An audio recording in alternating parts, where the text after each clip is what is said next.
My first logos, my first business cards, they were crappy. And now I'm pretty good. Got some skills. Guaranteed to be less crappy than they used to be.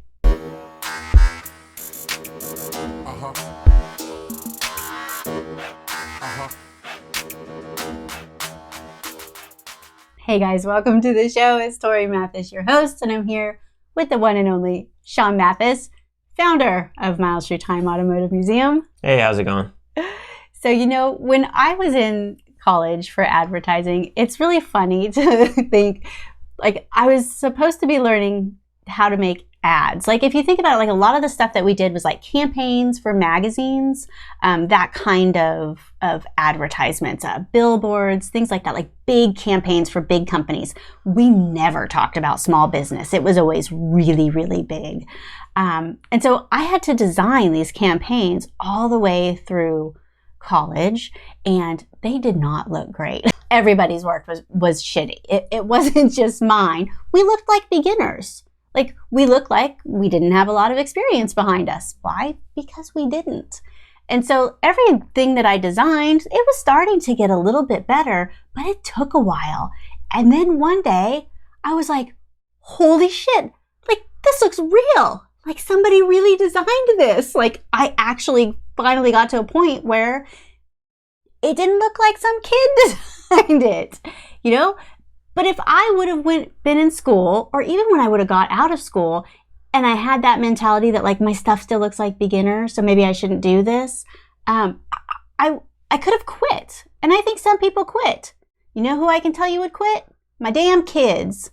These kids, they really, they're good at some, they've got some natural talent with some things. And so I think that that's actually been bad for them.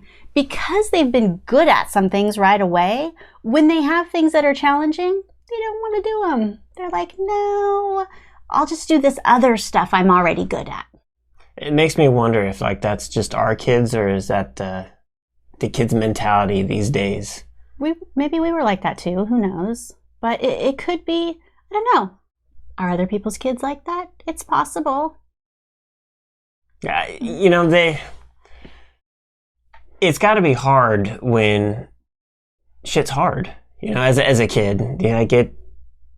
If it doesn't come naturally easy to you, then why would you do it? Yeah, but all of us learned to ride a bike, and nobody hopped on the bike first time and we're like, woo! We all had to struggle through, and I think everybody can kind of remember that. So everybody's gone through that kind of thing that that was a little bit hard. That wasn't the easiest thing. So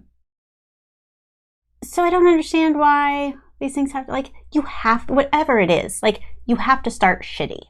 And just because you're not great at something, or just because you don't catch on quick, it's even social media with all of these business owners. If you're a business owner, local business owner especially, you have to be, your business needs to be on social media. Maybe you're not good at it. Maybe it's hard for you. Maybe you're not technical. Well, you know what? Stuff's not going to be easy when you first start, but that doesn't mean that you don't do it. A shitty Facebook page is better than no Facebook page for your business. Absolutely. You have to, you're not going to just get better right away. Good example, I tried to make videos forever. I knew I needed to make videos for my business, and I made a couple videos, and they were shitty. And you know what I did? I stopped making videos. And then I'd be like, I need to make videos. And I'd make a couple videos, and you know what? They were shitty. And you know what I did? I stopped making videos. And then a couple more years would pass. And I'm like, I need to make videos. And I made videos, and they were shitty. So you know what? We decided to just start. And I started just to do, I stopped that quitting because it wasn't good and that they were shitty. And I just actually put out shitty videos. And I said, we're going to do this, and we're going to do one a day. And we did. And I kind of volunteered, Sean. I'm like, it's going to be easier if I talk to you rather than if I just sit here and talk. I think that it would go quicker, because I finally realized, and I don't know why it took me this long, I have to just push through the shitty. And you know what? In 5 years, when I look back, I'm going to look at this video and go damn, Torie, that shit was shitty. Good job for keeping on. But you know what? These ones are less shitty than the ones that I did, 5 months ago. And that's going to keep happening. Just like the designs that I did. My first logos, my first business cards, they were crappy. And now I'm pretty good. Got some skills. Guaranteed to be less crappy than they used to be. Right? So no matter what it is that, you need to do, like, you just do it shitty. It's like, okay. And nobody's going to judge the shittiness really, because everybody knows that you got to go through that, and it's okay to be a beginner. It is fine. Well, that's some people's budget, There is a place for that. Like, I had beginner budget clients when I was at that point. And so that is okay. Like, I think that's a great way to put it. It's that there's definitely a place for that. Like, the kids go to karate. There's a reason there's a beginner karate class that's 3 months long. And then the next one is 9 months long. Then you go to, like, there's a reason. Like, you have to be the beginner first. Like, you can't just, like, practice at home and then, like, come out once you're good. Like, no, you have to start at the shitty class. And there's a level of commitment that you have to be willing to make to stop being shitty. Like, otherwise, you will always be shitty. Like, there's no way around it because you don't have any experience. So even if you're naturally good at whatever it is, you will be better if you do it more often. So, I mean, and when you compare something you've done 10,000 times versus the first couple, there's going to be a huge difference. Whether, playing an instrument or making videos or even making pizzas. You're a pizza guy. Your first pizzas aren't going to be great, but after a while, they're going to be fantastic. I mean, even tweaking recipes, you're making everything from scratch. How they are at the beginning may not necessarily be how they are after you've done it for a few years and tweaked it and made it more efficient and whatever the case may be. And I think a lot of people, they wind up getting caught up in comparing themselves to other people, other businesses, similar, different, doesn't really matter. But at a different level. They've gone through the same thing. Like, you have to put in the time, and like our kids, they want to jump to the expert level without putting in the effort to get there. And it doesn't work that way. You have to do it. And I've talked about this before during Christmas. I was wrapping presents. I love to wrap presents. I have wrapped a lot of presents. I very much enjoy it. And so the kids, we each take them out, and so they get presents for the other kid and the other parent, and then we come together. I make them wrap them themselves. I help them out and we wrap. And Riley was so excited, and when he got stuff for me, and he ran upstairs and he wrapped it by himself and he brought it down, and it was like wrapped around, and he used big tape, like packing tape. It was crazy, but he wrapped it, and Bella made fun of him. She's kind of a jerk. She's a little judgy with him. And he didn't care. He was like, well, can you show me how you do it? I was like, absolutely. And so we sat there and I showed him like a couple of my things. And so he wrapped some. And so when Bella came and it was her turn to wrap stuff, I'm like, do you want me to help you? And she's like, no, I'm going to do the labels and the bows and you do that part. I'm like, why don't you just try it out? No. And so she was being a butt and she wouldn't wrap them. I'm not going to push her into it. She still helped. She just didn't want to do that part. When Riley came with the next ones, he did it and he was like, look at me, like I'm getting better. Like he got so much better. Can I tell you how much better Bella got? Bella didn't get better because Bella didn't do it.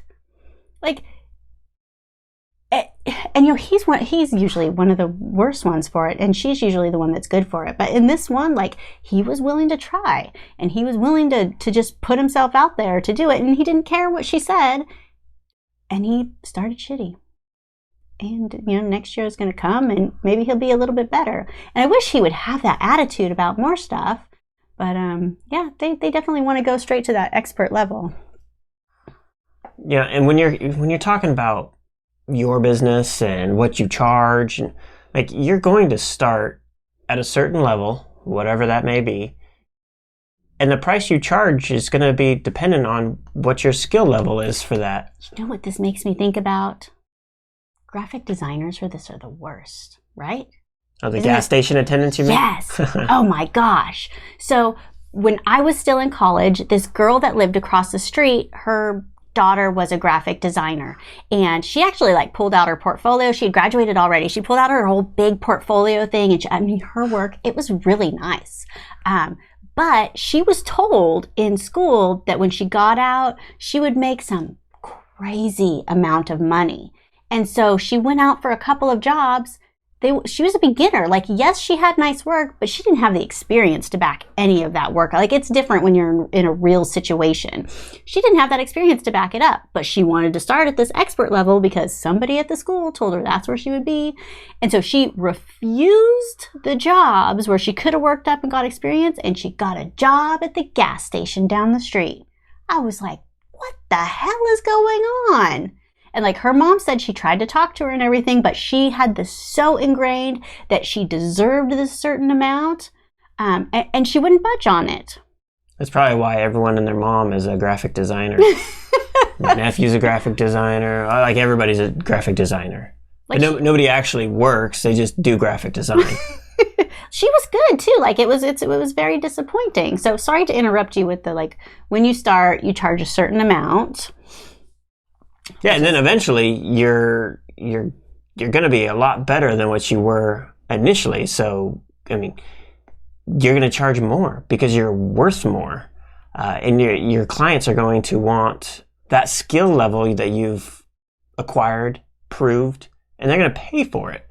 Where, you know, you get this newbie that comes in there and like, well, Torie charges $5,000 for a website.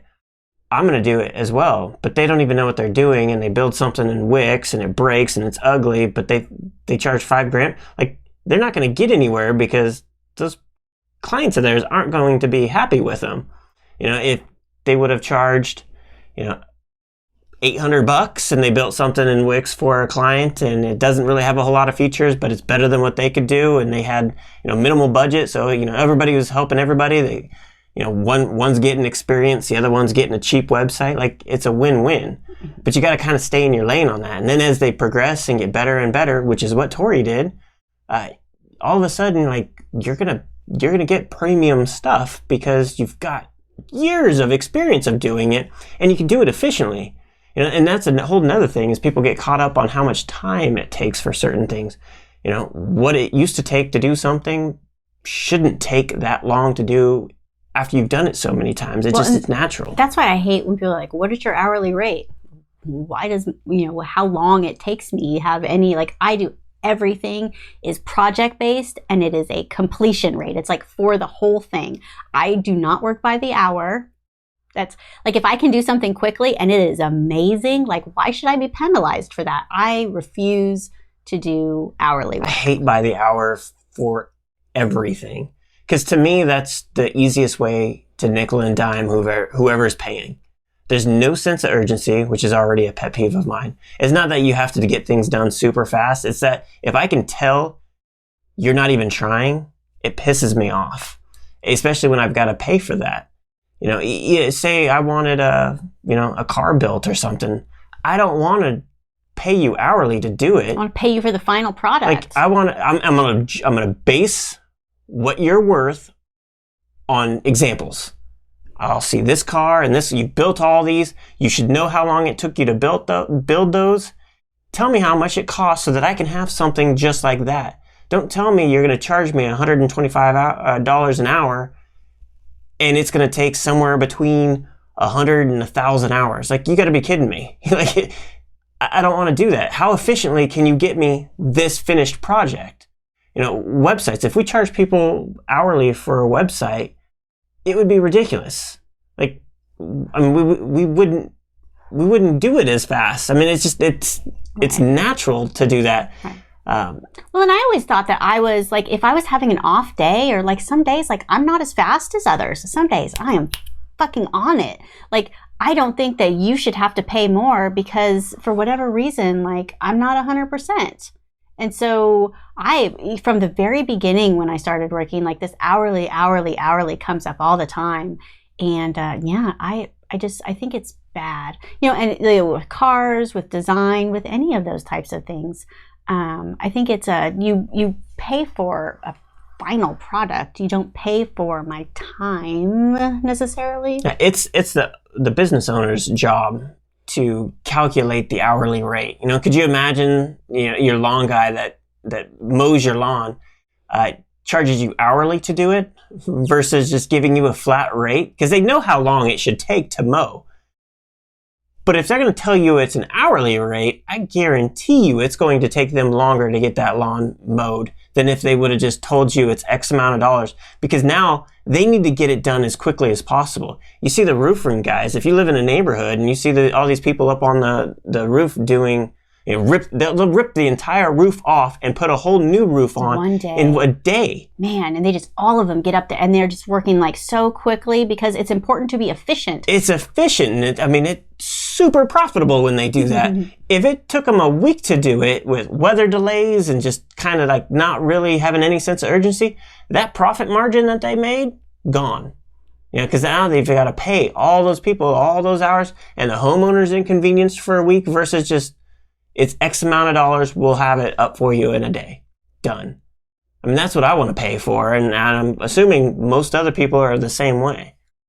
But maybe when they, and the thing is like even that roofer, they started it, the owner of the company, they started as just one of the people, ripping the roof off and learning everything and started shitty, not knowing what they were doing, and got better and better. And then they're like, hey, I can do this.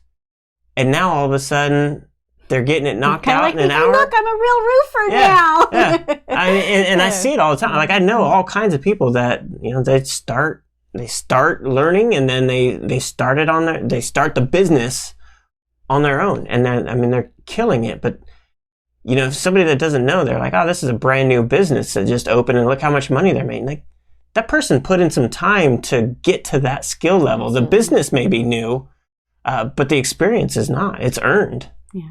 And I think about it, because you're a newer entrepreneur, you're still going through like a lot of those like growing pains, figuring things out. And because your business is so different than my business, like my business has always been from my laptop. I can work from wherever I need to be. Yours, not the same way. Like you can do some stuff remotely, but for the most part, like you're a brick and mortar business. So some of these things, like I'm like, I don't know, like I can't help you with this kind of stuff. Like you're going to have to figure it out. But you know what?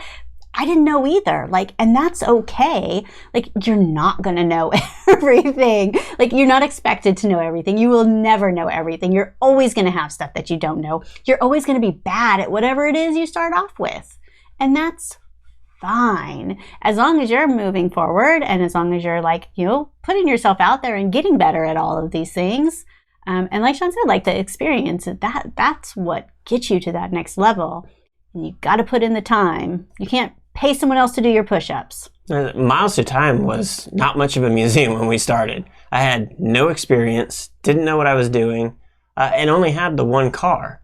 And yet, we started a museum, and we didn't have a signs. Like Torie went and bought me just a few like reproduction automotive signs, so we had something on the wall, because we literally had nothing. Even the website's been redone a couple of times, because initially the logo's been, tweaked even. Well, then I think that's okay. We've talked about that before with websites, like these people that want to like start a business and start with like this $10,000 website that has like all of these magical things. Like, man, just get a shitty website, like make it good enough and allow for yourself to grow, rather than trying to make stuff so perfect that you feel stifled and that you can't grow. Like, if Miles Your Time would have been, like, what a different, whole animal it would have been if you would have tried too hard to get things too perfect. Just like it just wouldn't have worked. You probably would have quit. Like, well, it wouldn't have happened, because it would have taken this long to have what we have. Like right now, I can say it's a legitimate full-blown museum right now. But that took 4 years to get to that level. And it's crazy. Like, go on the Miles Your Time, Google my business page or the Instagram page or wherever you can find photos, and like look at the pictures, like from the very beginning. Bare walls, just a couple cars. Like, it's crazy to see how far it's come in 4 years. And it definitely didn't look like a museum when Sean started. No. And it definitely does now. Like, it's a legitimate museum. But if I would have done nothing, because you were afraid of starting shitty. Right. Took this long to accumulate everything and get it all organized and ready to then present it, Like I would have never made it this far. Instead, like, and I like the organic feel of it, of, sometimes I wish it could be faster, but overall we're slowly just, making improvements and adding and tweaking things. And, it's constantly evolving, and that makes it extremely interesting for me. Because a lot of times I still don't know more than what I currently know, So I can go on Saturday and I may learn something completely new and be able to change something and tweak something to make it that much better. But I don't know it right now. I've done everything that I can do, but I know there's more to do. I think that's why it's always important to, whatever it is that you're doing, hopefully you have some type of passion for it so you can start to learn more and always want to learn more, because it's just those little things and honing things in and figuring more stuff. Being in design, I can always, get inspiration from other different things or learn more about colors or about, persuasion with words or with imagery. Like, there's so many different directions that I could go with all these different things.